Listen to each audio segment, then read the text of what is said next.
P of host the planets. And I thought if I got the phone call during the first number, Mars, that I was in. And just as Mars was about to end, the phone rang. So, yeah, stars and the Milky Way, and wonder about where I fit in, where humanity fits in, where Earth fits in, has been part of my psyche since I was young, and thanks to my parents for exposing us to the outdoors and to the sky. So you were chosen as an astronaut. When did you go into space? I've had the opportunity to fly twice. My first flight was in 1996 aboard the Space Shuttle Columbia. It was a wonderful mission with 6 other crewmates from the United States and from France. We performed 43 different experiments that came from around the world, including Canada, that were broadly classified into 2 areas: material science and then medical science. The material science experiments are those experiments where we try to exploit the weightless environment of space, where there's no convection currents, there's no sedimentation, there's no buoyancy, and we can make ceramics and metal alloys and protein crystals in space better than we can here on Earth. The medical experiments were, number one, focused on better understanding how the human body changes in weightlessness. We are adapted through evolution to living in a 1G environment here on Earth. But if we're to explore space, then we have to understand what weightlessness does to the body. The cardiovascular system becomes deconditioned. The wall of the heart, myocardium, becomes thinner. The heart doesn't contract quite as well as it does on the Earth, because we're living in a tranquil, hypokinetic environment. There's no need for the cardiovascular system to be Olympic athlete fitness.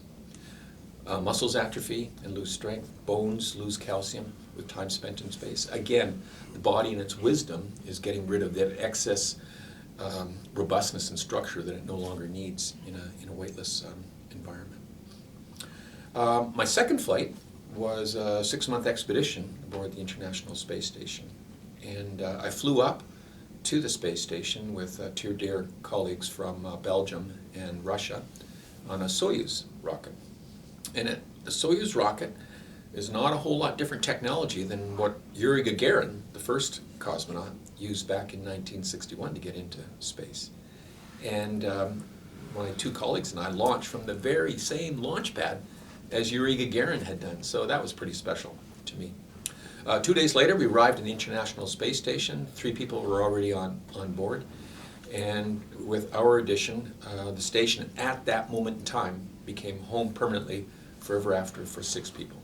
And the amount of research that we did just exploded with 6 people on board. We did over 100 experiments, again, from a broad spectrum of science from around the world: animal biology, plant biology, human physiology, fluid physics, materials processing, combustion science, medical and technical demonstration experiments as well.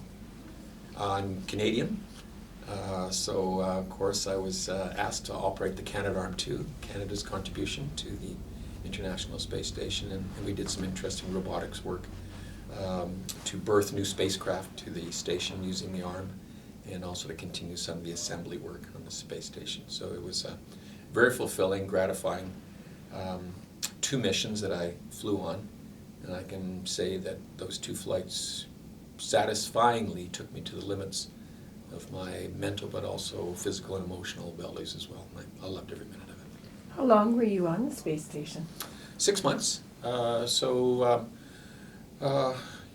one respect, that's a long period of time. I missed my family, I missed my friends, missed nature. But on the other hand, I found that even at 6 months, my abilities were improving every day. My productivity. It's tough to work in a weightless environment. Holding yourself at a work site and controlling all of your tools, and living in a weightless environment. All the common things that we normally do on Earth become complicated in space. Brushing your teeth, washing up, using the toilet. These are all complicated exercises in space. But I found my productivity and my efficiency in space was continuing to increase even at 6 months. So in one respect, I was sorry to go home at 6 months. If you'd asked me to stay another couple months, I would have gladly done it. The view out the window was pretty special as well, and I could have spent more time at the window. You've seen the Milky Way from Earth. Now you've seen the Milky Way from the space station. Is there a difference in how they look? When you're aboard the space station, you're not that much closer to the stars and the Milky Way and other galaxies than you are on the surface of the Earth. We're only 400 kilometers closer. So there's not a whole lot of difference of the sky view from space versus on the Earth. There is one difference, though, and that is that in space, from the space station, stars don't twinkle. And the reason for that is that on Earth, when we look at stars, there's an atmosphere between our eye and the star. And as the atmosphere moves across our field of view, there's slight changes in density, and it causes this phenomenon that we call star twinkling. Well, of course, from space, there's no atmosphere up there. So a star is just this steady beam of light with no twinkling. So yes, there is a slight difference in space. Stars and the moon seem to be a little bit brighter and a little bit more clearer than they are viewed from Earth. And yes, the Milky Way is just as prominent, just as beautiful as it is in space as it is on Earth. So that's looking out. What about looking down? What do you see when you look down at Earth, at our little round planet? You know, I think of the spaceflight experience in two ways. One is the professional experience, you know, doing the research that we do the assembly of the rendezvous, the spacewalks that we do. That's all very satisfying. But there's also a personal aspect to spaceflight. And the personal aspect is set, I think, primarily by this view out the window. So, you know, I read a lot of books, I saw a lot of films, I talked to a lot of other astronauts before my first flight about what I should expect.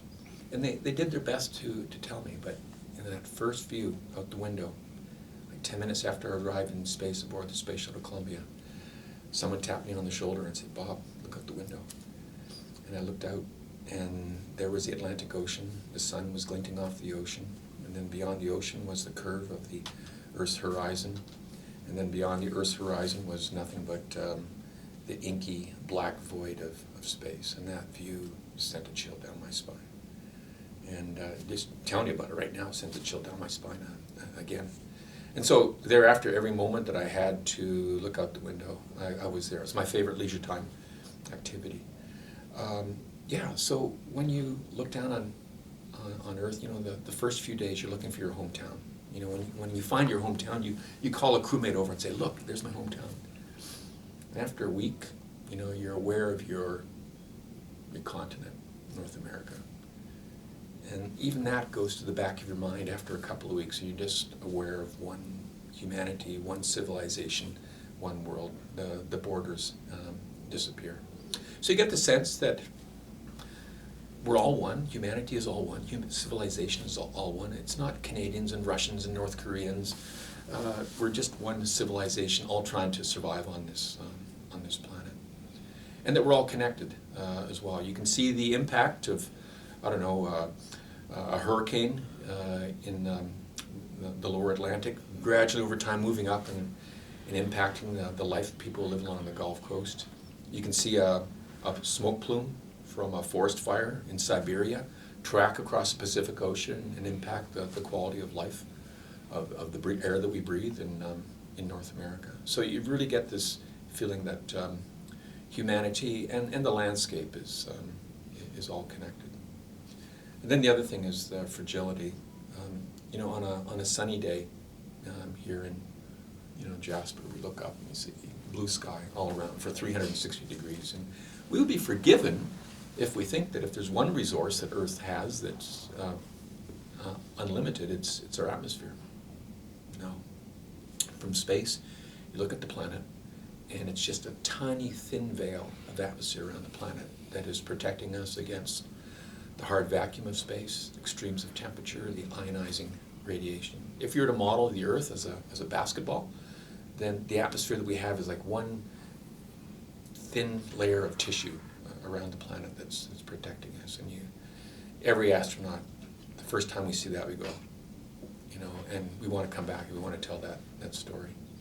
So, the view of the planet below really changes your perspective of what the world is all about, what humanity is all about, and what the top priorities are. You know, I get so dismayed sometimes when I read newspapers or listen to the news on the TV, and you're covering this story. Is this really important? You know, the top priorities is overpopulation, it's poverty, it's inequality, it's environmental damage.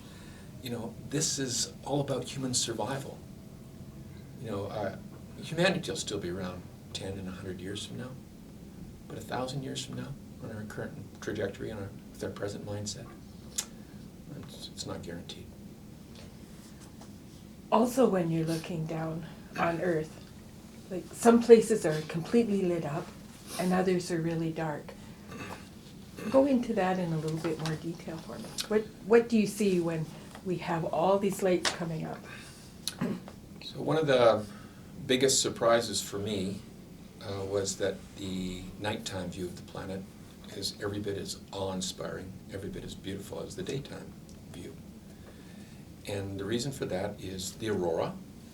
When there's strong solar activity, then we'll go to the window during a nighttime pass and we'll see the beautiful shimmering green, red, orange aurora over Canada, northern Canada, or over Australia. But the other thing is city lights. So city lights look like diamonds that are scattered on black velvet. It's really, really beautiful. And city lights give us the impression of those parts of the world that are economically doing well. So I can, for example, remember passing over Italy many times, and the city lights at nighttime help to outline the coastline and the boot shape of Italy. And then the concentration of lights in certain areas, Rome, Naples, gives you an indication of the economic prosperity of those cities and of the country as well. But the lack of lighting can make you sad as well, because we pass over some regions of the world where millions of people live, and there's no lighting going on there. Good examples would be Haiti and North Korea. You know, North Korea is a country of 25 million people, and you pass over at night, and it's just a desolate, dark blotch of despair down there. And it really tells you that the rulers of those countries are harsh, and they're ignorant.